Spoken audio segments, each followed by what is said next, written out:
इस वीडियो में मैं आपको सेकंड यूज बताने वाला हूं। डायमेंशनल एनालिसिस जो हम करते हैं उसका क्यों करते हैं, तो ये यूज मैं आपको बताने वाला हूं। सेकंड यूज, पहला यूज मैं बता चुका हूं। दूसरा यूज क्या है, देखो ये काम आता है अगर ये आप अपना फॉर्मूला बना सकते हैं। यहां से आपको फॉर्मूला बनाना है या कहीं की रिलेशन बनाने हैं फिजिकल क्वांटिटीज के बीच में, तो आप यहां से बना सकते हैं।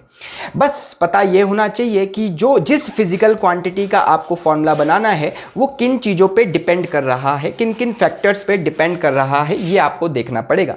रिमेंबर दैट, चलो मैं क्या बोलते हैं, मैं उसकी लिमिटेशन बाद में बताऊंगा, बस इतना बोल रहा हूं। कॉन्सेप्ट ये है कि जो फिजिकल क्वांटिटी जिसका फॉर्मूला बनाना है वो किन किन चीजों पे डिपेंड कर रहा है, ये आपको देखना पड़ेगा।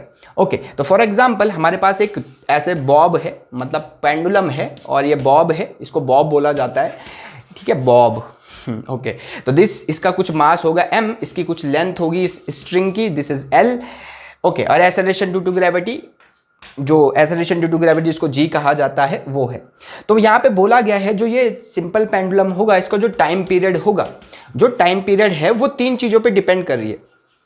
ओके, तो तीन चीजों पे डिपेंड करी, किन किन फैक्टर्स पे डिपेंड करी, एक तो मास पे डिपेंड कर रहा है, एक लेंथ पे डिपेंड कर रहा है, और एक एक्सेलरेशन ड्यू टू ग्रेविटी पे डिपेंड कर रहा है, ऐसा बोला गया है। और बोला है बताओ इसका फॉर्मूला बनाओ टाइम पीरियड का, ठीक है।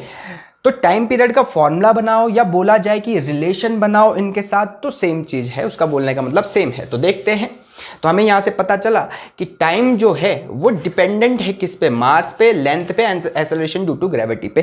तो सबसे पहला आपका काम होगा इनका डायमेंशंस लगाना। तो सबसे पहले पहला स्टेप में आपको इनका डायमेंशन बनाना है। हमें नहीं पता कि ये डायरेक्टली प्रोपोर्शनल है या इनवर्सली प्रोपोर्शनल है, बस ये यहां पे इसलिए दिखाया, जैसे सपोज ए की वैल्यू मान लो हाफ आ गई या माइनस हाफ आ गई, तो वो नीचे खुद ब खुद आ जाएगा।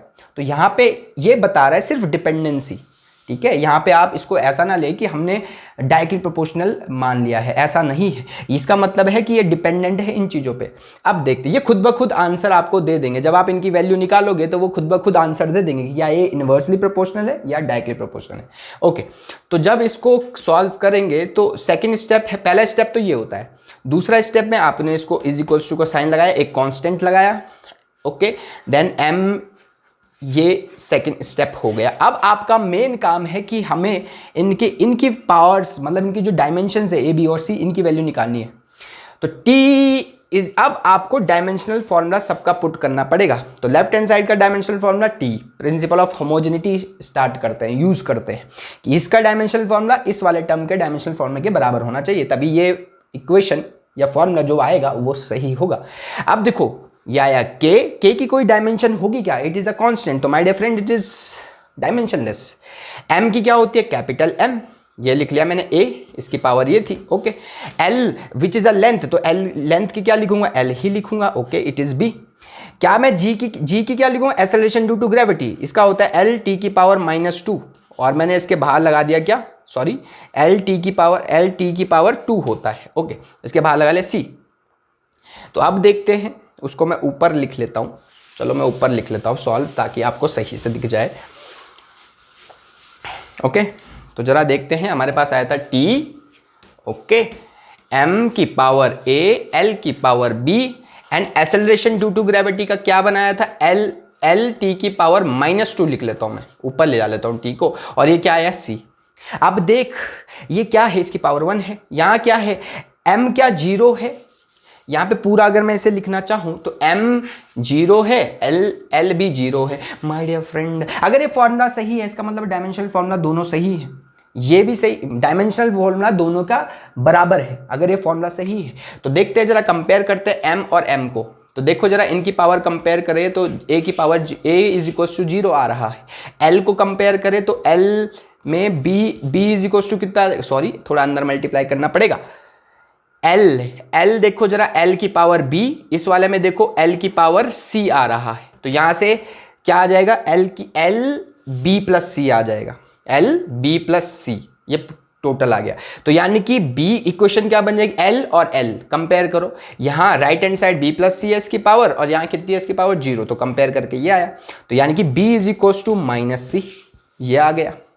फिर मैंने टाइम का देखा तो टाइम का क्या आ रहा था, देखो टाइम क्या आएगा यहां से -2c, और कहीं टाइम का टर्म नहीं है, तो टाइम क्या है -2c। अब यहां टाइम को कंपेयर करो, यहां 1 है, तो यहां क्या आ रहा है -2c इज इक्वल्स टू 1, तो c की वैल्यू कितनी आई -12। तो यहां जैसे ही आप c की वैल्यू यहां पुट करोगे तो जो है वैसे ही क्या आ जाएगा, b भी आ जाएगा, ये हो जाएगा हाफ, माइनस माइनस का प्लस। फिर मैंने यहां तो यानी कि हमारे पास फॉर्मूला बन चुका है, a 0, b की वैल्यू कितनी है, सब a b और c की वैल्यू आ चुकी है हमारे पास। तो हमारे पास a b और c की वैल्यू जब आ जाए तो हम फिर लगाओ, फिर से वो फॉर्मूला लिखो, t इज इक्वल्स टू ऐसा था ना, m की पावर a, l की पावर b एंड g की पावर c। तो t इज इक्वल्स टू के m की पावर g, l की power is b half and g की पावर -12। तो ये भी आ गया। कम ऑन यार, ये सिंपल सा है, कोई टफ नहीं है। तो यानी कि क्या समझ में आ रहा है, तो टाइम पीरियड जो होगा वो मास पे डिपेंड ही नहीं कर रहा है, मास का कोई टर्म आएगा ही नहीं। तो के एल हाफ का मतलब होता है अंडर रूट, ओके, जी चला गया नीचे, जी का भी क्या है अंडर रूट, देखो हाफ था मैं नीचे ले गया, माइनस में था तो नीचे ले गया। क्या मैं इसको ऐसा लिख सकता हूं, t is equals to K under root of L by G. तो this is the formula which I get. तो हेंस प्रूव्ड कि अगर आपको किसी रिलेशन बनाना है या फॉर्मूला बनाना है तो आप डायमेंशनल एनालिसिस का इस्तेमाल कर सकते हैं। यहां पे जो k है, ये जो कांस्टेंट है, इसकी वैल्यू हम नहीं निकाल सकते, ये एक्सपेरिमेंटली निकाली जाती है, it is 1/2 sorry it is 2 pi, ठीक है, ये एक्सपेरिमेंटली जब निकाली जाती है इट इज 2 पाई, ओके। तो फॉर्मूला यहां से बनता है t is equals to 2 pi under root of l by G, बस this is the complete formula. ये k की वैल्यू आप डायमेंशन एनालिसिस करके नहीं निकाल सकते क्योंकि ये कांस्टेंट होता है, यही इसकी लिमिटेशन है एक। तो t ये फॉर्मूला आएगा। आई होप आपको समझ में आया हो।